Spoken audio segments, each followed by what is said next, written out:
और एक निवेदन आप लोगों से भी है, अमावस्या आ रही है, पूर्णिमा आ रही है, नवमी आ रही है, बैसाख की तीज आ रही है, अक्षय तृतीया। सत्तू का प्रयोग अवश्य करना, करोगे ना? उसका दान अवश्य करना। कोई आए उसको थोड़ा सा सत्तू अवश्य खिलाना। 3 चीजें होती हैं सत्तू में, गेहूं, चने की दाल, जौ, इनको गलाया जाता है।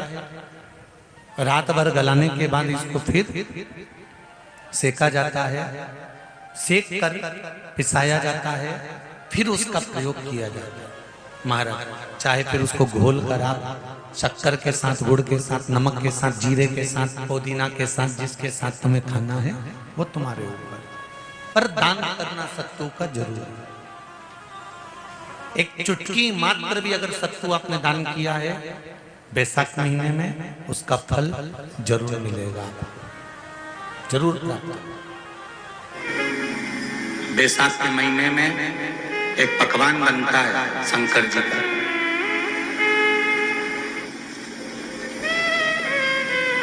शिव जी के हाथ में त्रिशूल है, शिव जी के 3 नेत्र हैं, बेलपत्री में भी 3, बोलते जाओ, पत्ती है। बैसाख के महीने में जो शंकर भगवान को प्रसाद का भोग लगता है उसमें भी 3 ही चीज मिलती है, सत्तू,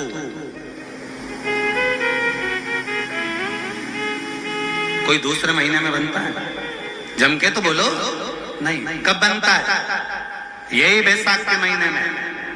चने की दाल, गेहूं और जौ, इन तीनों को गलाकर सेक कर जो सत्तू तैयार होता है, इसी बैसाख के महीने में परशुराम जयंती के दिन या अमावस्या के दिन या पूर्णिमा के दिन शंकर भगवान को समर्पित होता है और भगवान विष्णु को समर्पित होता है। दुनिया के लोग कहते क्या होता है सत्तू से? सास अपनी बहू से कहती है बेटा सत्तू बना ले, थोड़ा सा सत्तू बाजार से ले आना, 10 रुपए का खरीद कर ले आना, आज सत्तू, आज अपन पूजन करेंगे सत्तू की, अक्षय तृतीया है, थोड़ा सा पूज देंगे, थोड़ा सा भगवान को भोग लगा देंगे, सत्तू का लड्डू बना लेंगे। बोलो री जी, सही है कि गलत है? बाजार में भी सत्तू मिलता है, तो बच्चे कहते हैं, बहुएं कहती हैं कौन खाएगा, काय को ला रहे हो, सत्तू का क्या काम है? और शिव महापुराण की कथा कहती है, स्कंद पुराण की कथा कहती है, जिस समय पर बैसाख के महीने की सुंदर अमावस्या का दिन था, उस दिन माता पार्वती शंकर भगवान के लिए जब पकवान बनाने के लिए बैठी, कुछ नहीं मिला, तब माता पार्वती ने 3 अनाज को लिया, एक चना, दूसरा गेहूं और तीसरा जो, इन तीनों को भींग रहे थे, उसको लेकर आए गंगा जी में से, उसको सेक कर माता ने अंगीठी पर और उसका जो सत्तू बनाकर शिव को दिया। शंकर भगवान ने कह दिया, सुन पार्वती, ये सत्तू नहीं, ये मेरी औषधि है। बैसाख के महीने में जो खाएगा वो जिंदगी भर रोएगा नहीं, शरीर से स्वस्थ होगा। अब उसको लोगों ने हंसी खेल में ले लिया, सत्तू का क्या काम, मम्मी हम नहीं खाएंगे, बड़ा पूरा।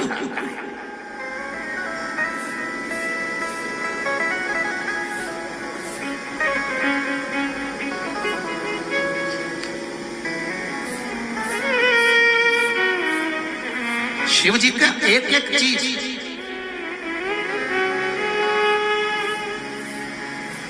बैसाख के महीने में पियो बेल, बेल मतलब समझ गए, बेल का रस। बैसाख के महीने में पियो बेल और शरीर को रखो ऑलिव बेल।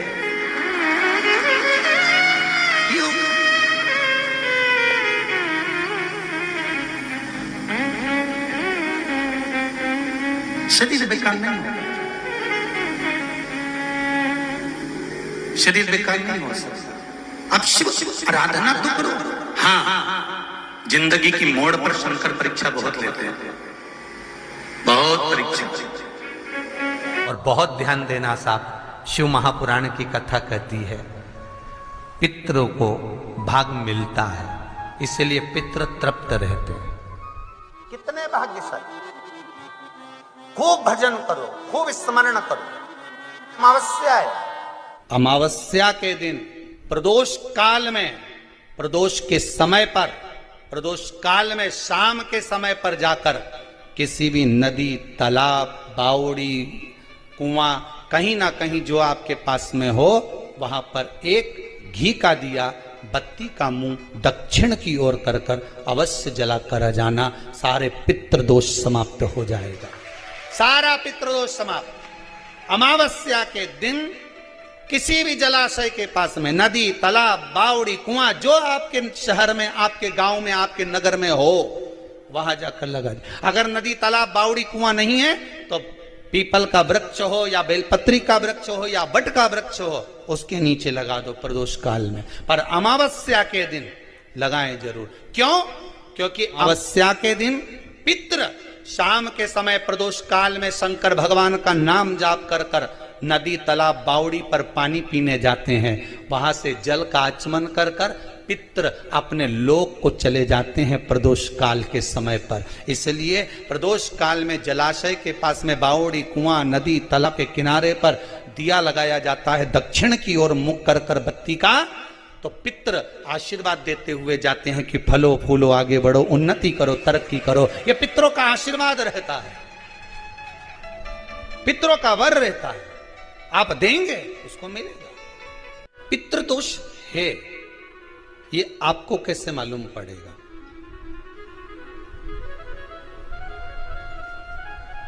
पितृ भूखे हैं, इसका तो वर्णन हमने पहले कर दिया कि रात्रि को जब आप सोने के बाद में 1-1.5 घंटे बाद अगर आपकी नींद खुल जाए, 1 घंटा 1.5 घंटा आप सो लिए, उसके बाद जो नींद खुली तो 1-1.5 घंटे तक अगर आपको नींद नहीं आ रही है, रात्रि को सोने के बाद में 1 घंटे बाद जब उठे तो आपको प्यास लग गई, भूख लगने लगी, प्यास लगने लगी कि मेरे को पानी पीना पड़ेगा, घबराहट हो रही, पानी पीना पड़ेगा। 1-1.5 घंटे सोने के बाद अचानक नींद खुले और आपको प्यास लगे, समझ लेना आपके पितृ भूखे हैं और प्यास है।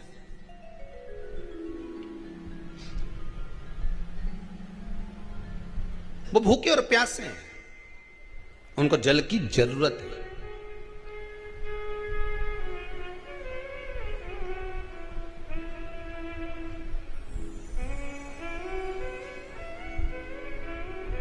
किसी भी नदी में, सरोवर में, कुंड में, बावड़ी में, तालाब में, आप तीर्थ में जाकर जब स्नान करते हैं तो स्नान करने के बाद एक काम का नियम बना लो कि अपने हाथ की अंजलि में जल लेकर अपने पूर्वजों को देना है। प्यासे रहते हैं, भाग मांगते हैं।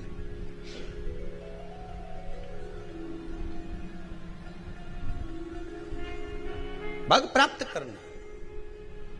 3 वृक्ष पितरों के तुल्य हैं। पहला पीपल, दूसरा बट वृक्ष, तीसरा बेलपत्र का वृक्ष। ये पितरों के तुल्य हैं। अगर आपको रात्रि में नींद नहीं आ रही है, ऐसा लगता है कि रात्रि को 1 घंटा 1.5 घंटा सोने के बाद कुछ गलत गलत विचार आने लगते हैं, नींद सुबह 3 बजे तक, 4 बजे तक नहीं आती, 4 बजे के बाद फिर नींद आती है, तो एक प्रैक्टिकल जरूर कर कर देखना। एक प्रैक्टिकल करने में क्या जाता है? प्रयास करने में क्या कुछ जाता है क्या? प्रैक्टिकल कर कर देखना कि कहीं सीओर वाला महाराज झूठ तो नहीं बोल रहा, तो प्रैक्टिकल करने में कुछ नहीं जाए। 1 लोटा पानी लो, उसमें थोड़ा सा कच्चा दूध डाल लीजिए, बेलपत्री का पेड़ या पीपल का पेड़ या बट का पेड़, इन पेड़ के नीचे ले जाकर उस दूध को दोपहर में सुबह 10 बजे से लेकर 12 बजे के बीच में ले जाकर चढ़ा दीजिए। रात्रि को फिर ना आपको प्यास लगेगी, ना भूख लगेगी, नींद एक बार लगी तो सुबह ही खुलेगी। प्रैक्टिकल करने में क्या जाता है? पानी डालने में तुम्हारा कुछ जाएगा? अरे बोलो तो सरी, हमें 10 रुपया का दूध जरूर उसमें, और तुम इतनी चतुर हो, इतना सारा दूध थोड़ी डालोगी, तो 2 चिल्ला डालोगे। कहाँ तुम इतना डालने वाले हो है?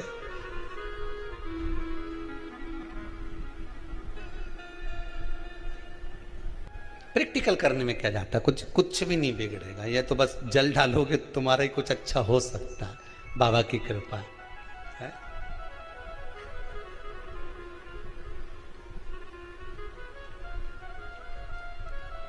तीन वृक्ष पितरों के तुल्य हैं। पहला जम के बोलिए पीपल, दूसरा बट वृक्ष, तीसरा बेलपत्री का वृक्ष। तीन पीपल के वृक्ष में 52,000 ब्राह्मण एक साथ निवास करते हैं, इसलिए पितृतुल्य है। बट वृक्ष ब्रह्मा जी के मस्तक से बना, इसलिए पितृतुल्य है। और बेलपत्री का वृक्ष माता पार्वती जी के अश्रु से बना। जब आंसू गिरे थे माता जगत जननी जगदम्बा पार्वती के, उस समय पर पितृलोक में हलचल उत्पन्न हो गई थी। हमारी नातिन की आंख में आंसू कैसे आ गए? मैनावती की पुत्री है,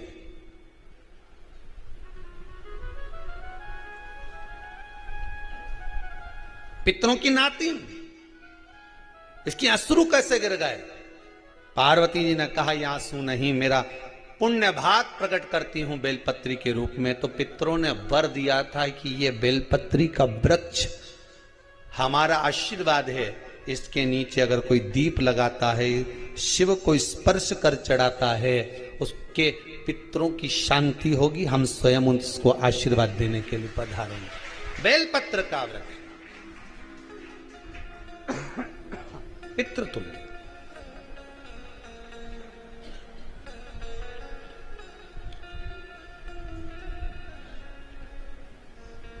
तो रात्रि को अगर भूख लग रही है, प्यास लग रही है, तो पितृदोष। दूसरा पितृदोष का लक्षण बताया, घर में कोई शुभ कार्य ना हो, वंश की वृद्धि ना हो। 1 रुपये कमाओ, 1.25 रुपये खर्च हो रहे हैं, पैसा 10 जगह से कमाई आ रही है पर घर में टिक नहीं पा रही है, आया गया, पितृदोष। जरा सी कटोरी पड़ी है, उसके पीछे विवाद चालू हो जाए, पानी ढुल गया, उसके पीछे विवाद हो जाए, या छोटी छोटी बात में घर में क्लेश मचा हुआ है, पितृदोष है। समझ लो हमारे पूर्वज हमसे खुश नहीं है, प्रसन्न नहीं। मौका लग जाए, सारी दुनिया के लोग तुमसे कह रहे हैं तेरे घर में पितृदोष है, 1 रुपये कमाते हो, 1.25 रुपये खर्च होता है, मानसिक टेंशन बना रहता है। घर में एक व्यक्ति बीमार है, ठीक हुआ, दूसरा बीमार पड़ गया, दूसरा ठीक हुआ, तीसरा बीमार पड़ गया, तीसरा ठीक हुआ, चौथा बीमार पड़ गया।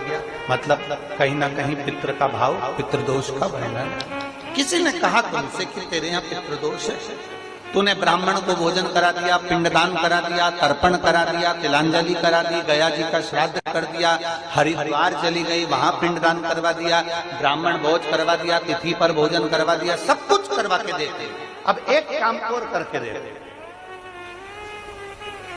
एक काम और करके देख लो।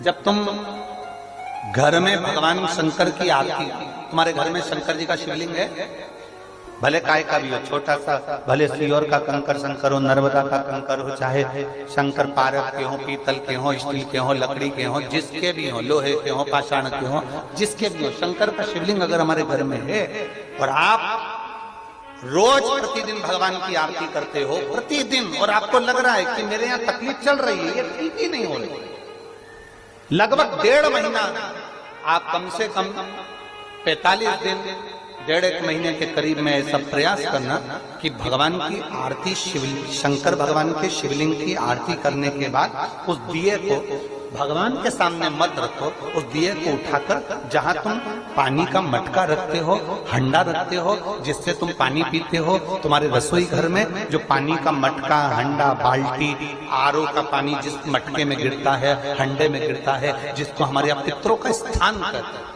उस स्थान पर, उस मटके के पास में, उस हंडे के पास में, उस बाल्टी के पास में, जहां रसोई घर में पानी रखते हो, उस रसोई घर में पानी जहां रखते हो, उसके पास में उस दिए को भगवान के सामने नहीं रखना। आरती उतारने के बाद उस दिए को ले जाके सीधे परिंडे के पास में, उस हंडे के पास में, मटके के पास में उसको रखो। केवल 1.5 महीना कर देखना। 1.5 महीने के बाद तुम्हें मालूम पड़ेगा कि हम वापिस उन्नति की सीढ़ी पर चलना प्रारंभ करती हैं, हमें फल मिलना चाहिए। अब तुम्हें ना कहीं जाना है, ना कहीं आना है, ना कोई खर्चा है। खर्चा है क्या? ईमानदारी से बोलो, कोई तुम्हारा लाखों का रुपया लग गया क्या? रोज आरती करते हो रोज आरती। बस आरती का नियम बना लो कि हमको पितृदोष किसी ने बोला है, हमारे घर में अशांति है, पितृदोष है, कोई कह रहा है कि तुम्हारे घर में पितृदोष है। हमने सब कुछ करके देख लिया, अब हमें ये करना है कि महादेव की आरती जब होती है तो उसकी ज्योत का दर्शन करने पर 1000 कपिला गाय के दान का पुण्य मिलता है। तो ये पुण्य हम हमारे पितरों को देते हैं, जिससे उनकी मुक्ति हो जाए और हमें आशीर्वाद प्राप्त। उस दिए को नीचे नहीं रखना, आरती उतारने के बाद आरती पूरी हो जाए तब उस दिए को ले जाकर, जब आप ले जाकर उसको रखें तब उस स्थान पर रखें जहां पितरों का स्थान, जहां पितरों का स्थान। ये बैसाख का महीना चल रहा है। बैसाख के महीने में मिट्टी के पात्र में जल रखा जाता है और मिट्टी के पात्र का जल शिव जी को समर्पित किया जाता है। बैसाख चरित्र स्कंद पुराण में उठाकर, जिस समय पर बैसाख के महीने की सुंदर अमावस्या का दिन था, उस दिन माता पार्वती शंकर भगवान के लिए जब पकवान बनाने के लिए बैठी, कुछ नहीं मिला, तब माता पार्वती ने, शिव जी के हाथ में त्रिशूल है, शिव जी के 3 नेत्र हैं, बेलपत्री में भी 3, बोलते जाओ, पत्ती है। बैसाख के महीने में जो शंकर भगवान को प्रसाद का भोग लगता है उसमें भी 3 ही चीज मिलती है। सत्तू,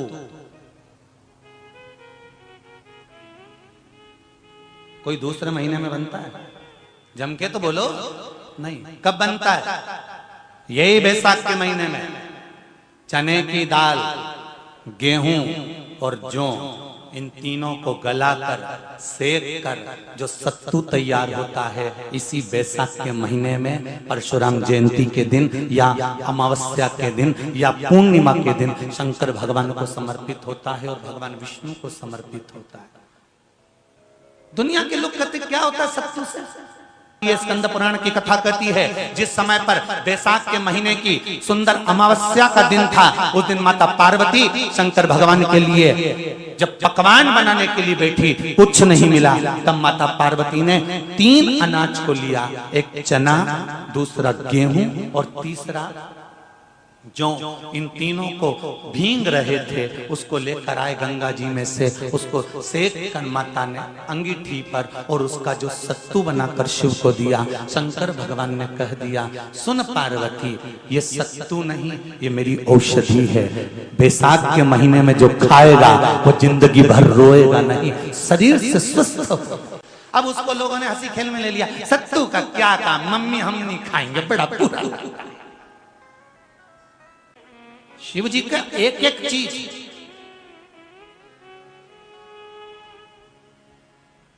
बैसाख के महीने में पियो बेल। बेल मतलब समझ गए?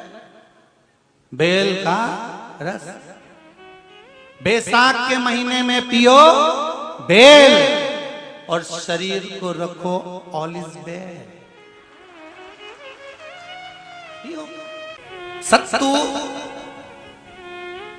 12 महीने खाओ मत खाओ। कौन सा महीना? बैसाख के महीने में सत्तू जरूर खाओ। और सत्तू चाइना से नहीं आएगा, इंडिया में बनेगा और बना रहा भारत में ही।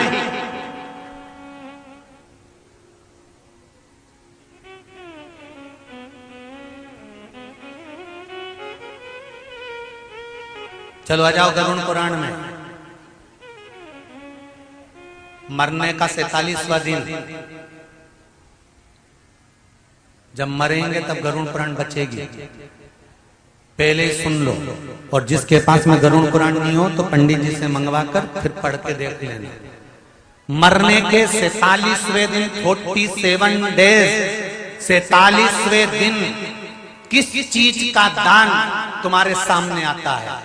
के 47वें दिन, 10 दिन तक तो जीवात्मा घर की अटारी फिर थी, मरने के बाद 12वें के दिन चली जाती है। उसके बाद में जब 47वां दिन आता है तो 47वें दिन जीवात्मा को क्या दान करा जाता है, व्यक्ति ने क्या पुण्य करा होता है कि उसको नरक नहीं भोगना पड़ता, बेतरणी नहीं भोगना पड़ती और सीधे बेतरणी से पार उतर जाता है। वो किस चीज का दान है? तो कहा शिव महापुराण में, गरुण पुराण में कि वो सत्तू का दान है जो बैसाख महीने में करा जाता है।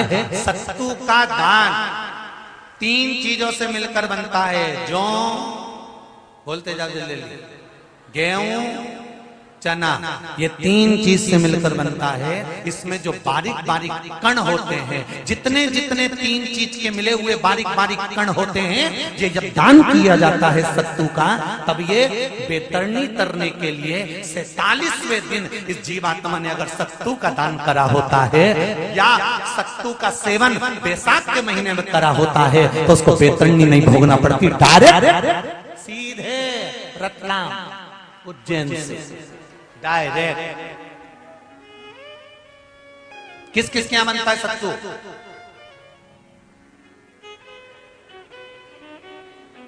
मैंने भी तो ये पूछा किस किस क्या बनता है। मैं ये थोड़ी बने, मैं अभी थोड़ी ना कि अभी बन गया। बैसाख में बनता तो होगा। पहले गांव के लोग तीरथ करने जाते थे।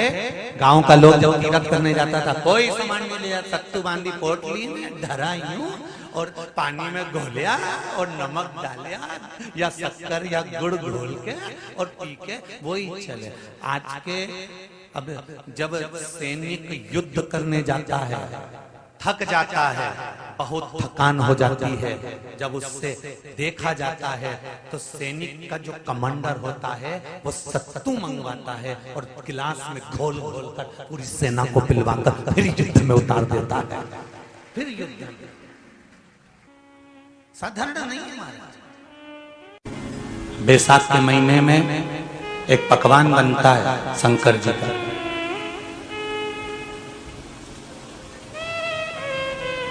शिव जी के हाथ में त्रिशूल है, शिव जी के 3 नेत्र हैं, बेलपत्री में भी 3, बोलते जाओ, पत्ती है। बैसाख के महीने में जो शंकर भगवान को प्रसाद का भोग लगता है उसमें भी 3 ही चीज मिलती है। सत्तू कोई दूसरे महीने में बनता है? जम के तो बोलो नहीं। कब बनता है?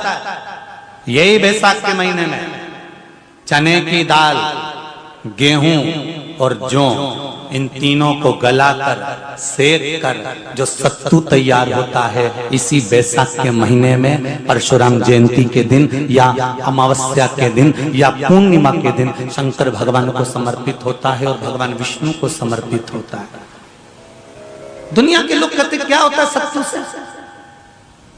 सास अपनी बहू से कहती है बेटा सत्तू बना ले, थोड़ा सा सत्तू बाजार से ले आना, 10 रुपए का खरीद कर ले आना। आज सत्तू, आज अपन पूजन करेंगे सत्तू की, अक्षय तृतीया है, थोड़ा सा पूज देंगे, थोड़ा सा भगवान को भोग लगा देंगे, सत्तू का लड्डू बना लेंगे। बोलो री जी सही है कि गलत है? बाजार में भी सत्तू मिलता है तो बच्चे कहते हैं, बहुएं कहती हैं कौन खाएगा, काय को ला रहे हो, सत्तू का क्या काम है? और शिव महापुराण की कथा कहती है, स्कंद पुराण की कथा कहती है, जिस समय पर बैसाख के महीने की सुंदर अमावस्या का दिन था, उस दिन माता पार्वती शंकर भगवान के लिए जब पकवान बनाने के लिए बैठी, कुछ नहीं मिला, तब माता पार्वती ने 3 अनाज को लिया, एक चना, दूसरा गेहूं और तीसरा जो इन तीनों को भींग रहे थे उसको लेकर आए गंगा जी में से, उसको सेक कर माता ने अंगीठी पर और उसका जो सत्तू बनाकर शिव को दिया। शंकर भगवान ने कह दिया, सुन पार्वती, ये सत्तू नहीं, ये मेरी औषधि है।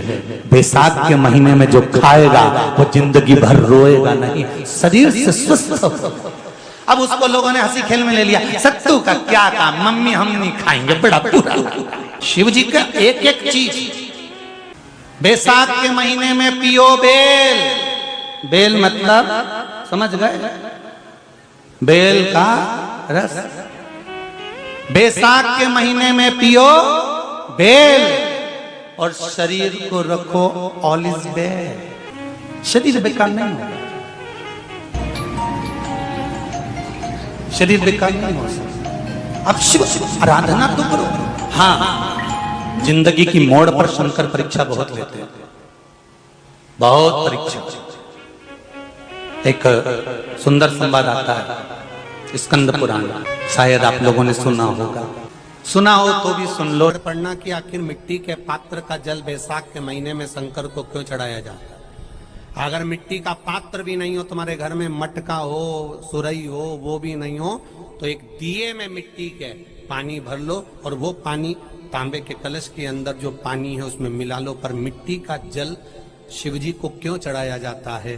स्कंद पुराण के अंदर बैसाख महत्व में लिखा कि जो अधोगति में मर गया होता है, अचानक मर गया होता है, एक्सीडेंट में मर गया होता है, उसकी जीने की और तमन्ना थी, अचानक कोई बीमारी लग गई और मर गया, कोई बड़ी बीमारी लगने के कारण चला गया, उसको बहुत कुछ करना था पर मर गया, उसके लिए बैसाख महीने में शंकर भगवान को जब हम मिट्टी के पात्र का जल समर्पित करते हैं तो वो जीव तड़पता नहीं है, कहीं भटकता नहीं है। उसको गया में पितरों में मिलाया कि नहीं मिलाया, बद्र विशाल में ब्रह्म कपाली करी कि नहीं करी, कभी पिंडदान, कभी तर्पण तिलांजलि हुई कि नहीं हुई, पर मिट्टी के पात्र का जल बैसाख महीने में शिव जी को चढ़ाया जाता है तो वो जीव कहीं पर भी हो उसकी मुक्ति हो जाती है, उसका मोक्ष हो जाता है।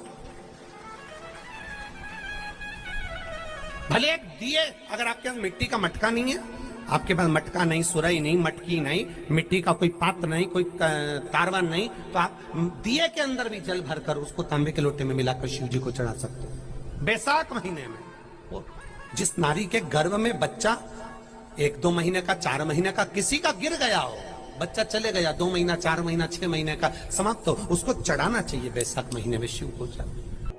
बेलपत्री का फल, उसका जैसे गुर्दा, उसके अंदर का जो भाग होता है बेल का, वो गुर्दा।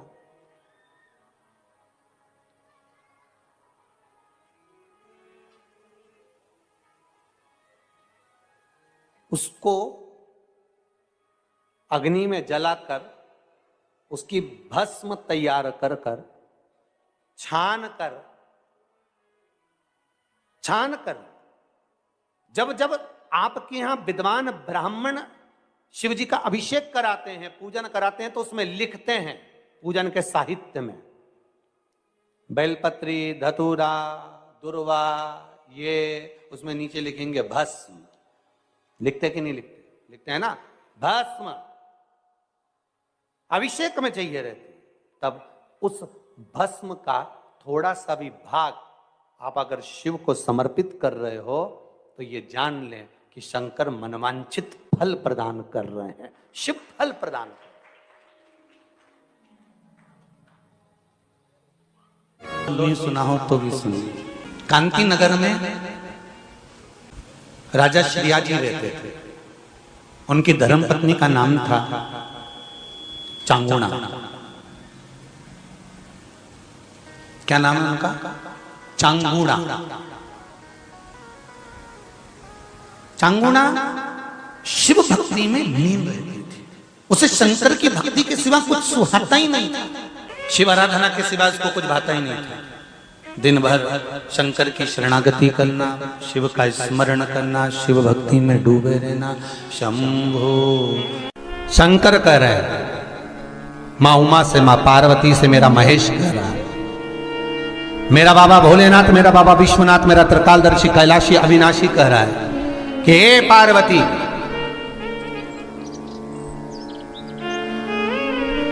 एक बीला, एक बेल जो मुझे समर्पित करता है, और समर्पित करने के बाद उस बेल की महत्वता देखिए, जो बैसाख महीने में बाबा शंकर को जो चढ़ाया जाता है, और 1000 अश्वमेध यज्ञ का पुण्य फल हम प्राप्त कर लेते मात्र एक फल चढ़ाकर, मात्र एक फल चढ़ाकर।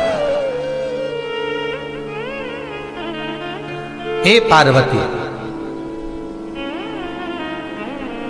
संसार का मनुष्य जब मुझे वो बेलपत्र समर्पित कर, वो बेल का फल समर्पित करता है, पार्वती वो फल जो मुझे चढ़ता है, फिर मैं भले नर्मदा के जल से निकला हुआ कंकर शंकर क्यों ना हूं, फिर चाहे मैं गंगा के जल से निकला हुआ कंकर शंकर क्यों ना हूं, चाहे फिर मैं यमुना के जल से निकला हुआ कंकर शंकर क्यों ना हूं, चाहे मैं सरयू के जल से निकला हुआ कंकर शंकर क्यों ना हूं, चाहे मंदाकिनी के जल से निकला हुआ कंकर शंकर क्यों ना हूं, ए पार्वती फिर जो भी शिवलिंग पर वो बेल समर्पित होता है वो बेल उठाकर जीव अपने कार्य में ले सकता है। ये माँ उमा से कह रहा है। तो उस बेल की महत्वता जानेंगे।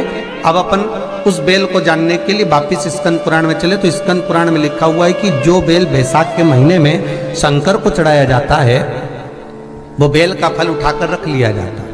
बैसाख के महीने में उस चढ़े हुए, बाकी के आपको बेल का फल खाना हो तो बात दूसरी, पर चढ़ा हुआ जो बेल का फल है वो पूरा बैसाख नहीं खाना। बैसाख के बाद में अगला जो महीना आए उस महीने के अंदर उस फल के अंदर का गुर्दा निकालकर उसको सुखा लीजिए और सुखाकर जिस व्यक्ति को पथरी की बीमारी हो और जिस व्यक्ति को पेट में बहुत भोजन पचता ही नहीं है, पूरा शरीर पाचन क्रिया बेकार हो गई, उस व्यक्ति को केवल 7 दिन तक शंकर पर चढ़ा हुआ वो बेलपत्र प्रदान कर दीजिए। पथरी भी बाहर और पाचन क्रिया भी ठीक, जिंदगी भर तकलीफ नहीं। उस बैसाख में उस फल की इतनी महत्वता बाबा भोलेनाथ स्कंद पुराण, लिंग पुराण, नर्मदा पुराण, पद्म पुराण के अंतर्गत, शिव महापुराण के अंतर्गत वर्णन कर उसकी महत्वता है। वो बेल का फल साधारण नहीं हो सकता। अब मंदार का जो पुष्प होता है, आंकड़े का जो फूल होता है, एक सफेद कलर का भी होता है और एक गुलाबी कलर का भी होता है। देखा है आप लोगों ने? बोलो, जम के बोलो, देखा है ना? गुलाबी कलर का जो पुष्प होता है वो आप मंदार का, आंकड़े का जो गुलाबी कलर का पुष्प होता है आप टीवी पे देख रहे होंगे। एक सफेद देख रहे होंगे, एक मंदार का गुलाबी फूल, नीला कलर का फूल देख रहे होंगे। जो नीला कलर का जो पुष्प होता है, गुलाबी कलर का जो आंकड़े का फूल होता है, प्रयास करना जब किसी विषम परिस्थिति में फंस गए, विषम परिस्थिति, जब आपको लग रहा है कि मुझे बहुत भय लग रहा है, कुछ बुरा होने वाला, आपको लग रहा है आज मेरी उल्टी आंख बहुत फड़क रही है, कुछ गड़बड़ होने वाला, आपको लग रहा है मेरी सीधी आंख फड़क रही, कुछ गड़बड़ होने वाला है, तब केवल वो नीला जो गुलाबी पुष्प है मंदार का, उसको कहीं से लाकर शिवालय में अशोक सुंदरी वाली जगह पर स्पर्श कर कर शिवलिंग पर आप चढ़ा दीजिए। आपकी विषम परिस्थिति कैसी भी होगी वो रास्ता बनाकर बाहर निकल जाएगी। आपको फंसना नहीं, परेशान नहीं। मंदार आंकड़ा, सफेद आंकड़े का पुष्प भी भगवान शिव को समर्पित होकर, जैसे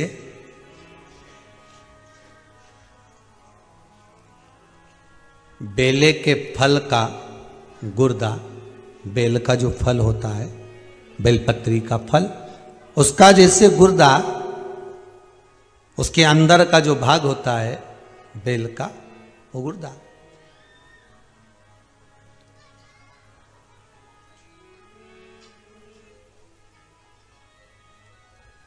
उसको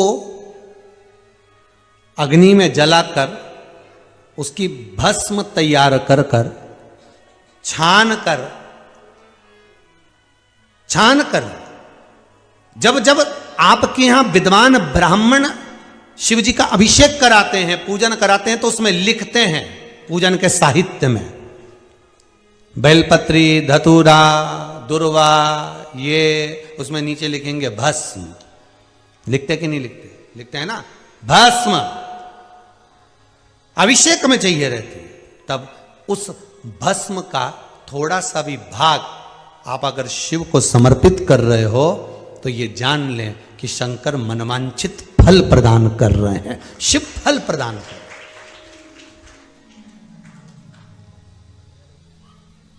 महाराज,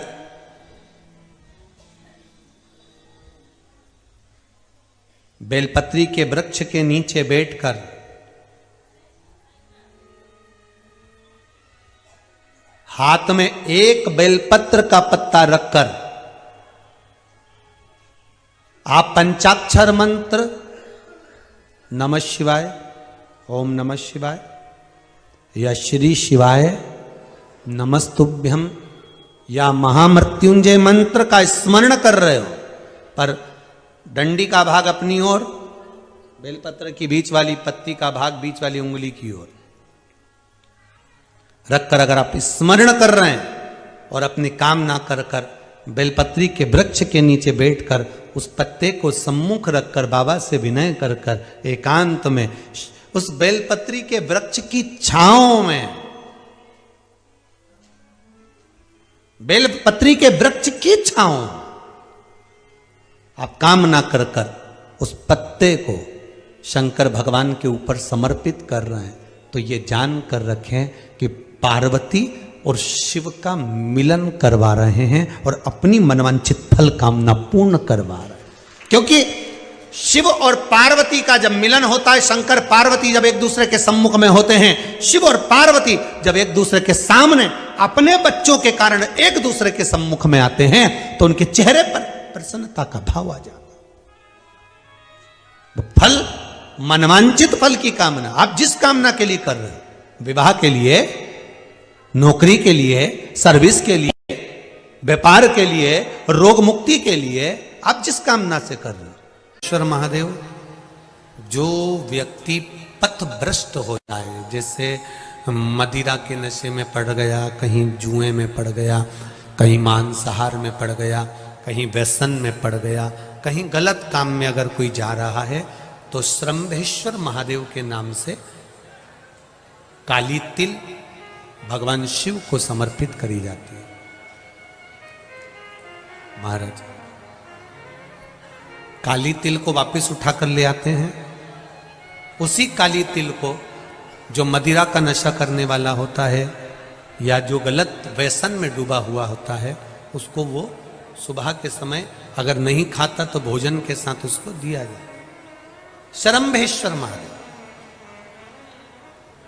एक बेलपत्री का भी बहुत अच्छा प्रयोग है श्रंभेश्वर महादेव का।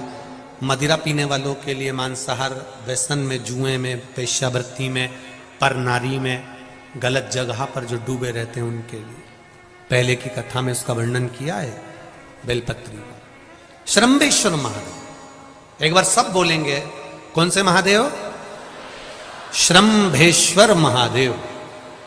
फिर जम के बोल लो एक बार, श्रंभेश्वर महादेव। जब हमारे घर में क्रोध बढ़ता है या कोई गलत कार्य में जाने लगता है, तो श्रंभेश्वर महादेव का हमें शरणागति लेना चाहिए, श्रंभेश्वर महादेव का पूजन करना चालू कर देना चाहिए। कई लोग कहते महाराज जी, ये श्रंभेश्वर महादेव का मंदिर कहाँ मिलेगा, हम कहाँ पूजन करने जाए? कहीं नहीं जाना, तुम्हारे घर के पास में जो शंकर जी का मंदिर है वहीं जाओ, उसी देवालय में, उसी मंदिर में जाओ, श्रंभेश्वर महादेव के नाम से जल चढ़ाना प्रारंभ करेंगे। वो जल जो गलत संगत में पड़ा हुआ है उसका आचमन कराना प्रारंभ करेंगे, अपने आप उसकी धीरे धीरे बुद्धि सुधरना प्रारंभ हो जाएगी। ऐसा श्रंभेश्वर महादेव का है।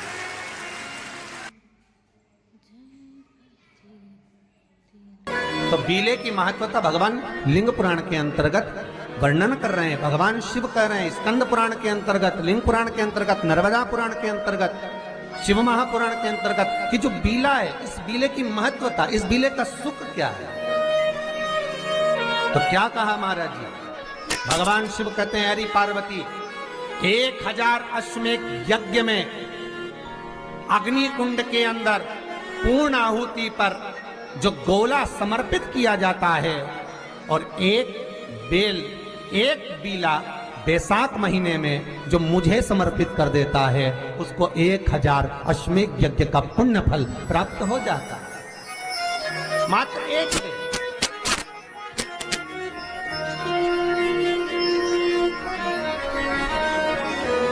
बहुत अच्छे से समझना महाराज, फिर समझ लीजिए। केवल सारे शिवलिंग में एक नर्मदेश्वर महादेव ऐसे होते हैं जिन पर कुछ भी चढ़ाओगे तुम खा सकते हो। भगवान को अगर भोग लगाया तो तुमने खा लिया। भगवान के शिवलिंग को अगर कोई वस्तु टच हो गई तो तुम पा सकते हो। मिठाई हो, चूरमा हो, लड्डू हो, पेड़ा हो, गुलाब जामुन हो, इमरती, भजिया, पकौड़ा, फल फ्रूट जो भी होगा वो पा सकते हो। पर नर्मदेश्वर शिवलिंग को छोड़कर शिव महापुराण के अंतर्गत विद्धेश्वर संहिता में लिखा हुआ है कि बाकी के जितने शिवलिंग होंगे उसको अगर कोई वस्तु टच हो गई तो वो खाने के लायक नहीं रहती, वो सांसारिक मनुष्य नहीं खा सकता। शंकर के मंदिर का प्रसाद संसार का मनुष्य उसको ग्रहण नहीं कर सकता। उसको केवल बैरागी त्यागी, जिसने घर छोड़ दिया, परिवार छोड़ दिया, अपने कुटुंब कबीले को छोड़ दिया, केवल वही पा सकता है। ये शिव महापुराण की विदेश्वर संहिता कर रही है। आज के महीने में पीला चंदन को घिसकर थोड़ा सा उसमें गुलाब की पत्ती का रस डाला या गुलाब का इत्र डाला या गुलाब जल डाला, घिसने के बाद वही चंदन बेलपत्री के वृक्ष के नीचे त्रिपुंड लगाने पर, उसी त्रिपुंड की उंगलियां शंकर भगवान की शिवलिंग पर लगाने, उसी उंगलियों को लाकर जो दमे का मरीज होता है, जिसको थोड़ा चलने पर सांस फूल जाती हो, दम भर जाता हो, श्वास बहुत ऊंची नीची होती हो, दम भरा रहा हो, दम ऊपर नीचे हो रहा हो, तो उसके हृदय पक्ष स्थल पर लगा देने पर और एक कंठ के भाग में लगा देने पर, महाराज यही बैसाख के महीने में कर देने पर उसको फिर धीरे धीरे दम भरना बंद हो जाती है, श्वास का मरीज धीरे धीरे ठीक होने लगता है। ये दम के मरीज के लिए शंभु आप जब करोगे स्वयं स्वतः के लिए तो वो सुख आएगा। एक बात कहें तो जरा अच्छे से सुनना, बेटा अगर गलत मार्ग पर जा रहा है, बेटी अगर गलत मार्ग पर जा रही है, बच्चे अगर गलत मार्ग पर जा रहे हैं, घर का कोई सदस्य कहीं मदिरापान में, कहीं वेश्यावृत्ति में, कहीं जुए में, कहीं मांसाहार में, कहीं डब्बा में, कहीं आदि गलत मार्ग पर पड़ रहा है, जुआ खेलने बैठा है, पत्ते खेलने बैठा है, कुछ गलत काम करने बैठ रहा है, और तुमको थोड़ी सी भी भनक लग जाए, थोड़ी सी भी भनक लग जाए कि ये व्यक्ति गलत मार्ग पर जा रहा है, संभलना। और संभलना क्या? प्रयास करना, उसको सत्संग तक ले जाना, उसको कहीं कथा तक, सत्संग तक, मंदिर तक, देवालय तक, शंकर के दरवाजे तक लेकर जाने का प्रयास करें। गलत मार्ग पर चलने वाला व्यक्ति अगर शंकर भगवान पर एक लोटा जल, मात्र थोड़ा सा इत्र डालकर, कोई भी इत्र जो तुम्हारे पास में हो वो डालकर, अगर इत्र भी ना मिले तो किसी फूल की पंखड़ी को डालकर शिव को समर्पित करने लगता है, महीना भर लगता है, उसका मार्ग विभाजन हो जाता है, गलत मार्ग से सतमार्ग की ओर चले जाते हैं। आप उसको शिव भक्ति में लगा दो, आप उसको शंकर की भक्ति में लगा दो, आप उसको शिव स्मरण में लगा लीजिए, आप उसको शिव भक्ति की ओर लेकर चले जाए।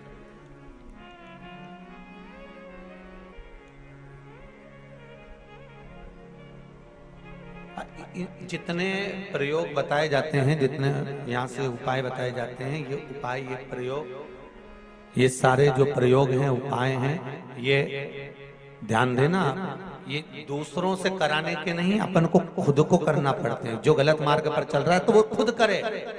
कई माताएं पूछती है, गुरुजी महाराज छोरा तो कहीं नहीं करेगा, तो मैं कर लूं कहीं?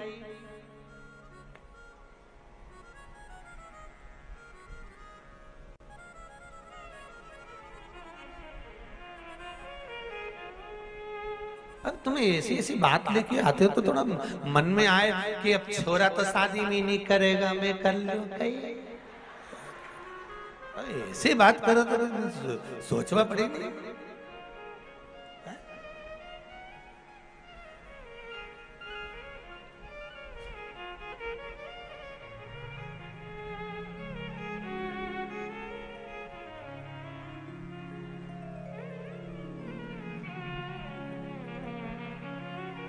तुम खाओगे तुम्हारा पेट भराएगा, वो खाएगा, अरे बोलो तो, उसका पेट भराएगा।